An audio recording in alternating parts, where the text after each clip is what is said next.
Hey fellow Dota fanatics, welcome to Gaming Basics, your one-stop solution for mastering the essentials.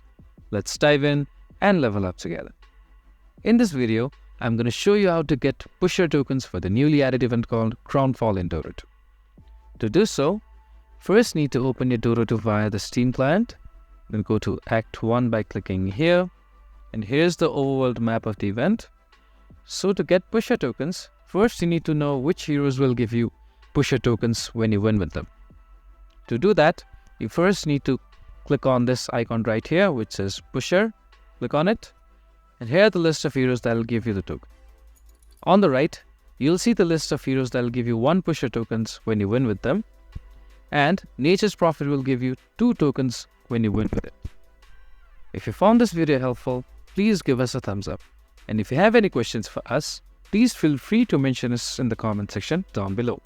Also, don't forget to hit that subscribe button and ring the notification bell so you never miss out on our latest guides and tutorials. This has been your host Ace. Happy gaming!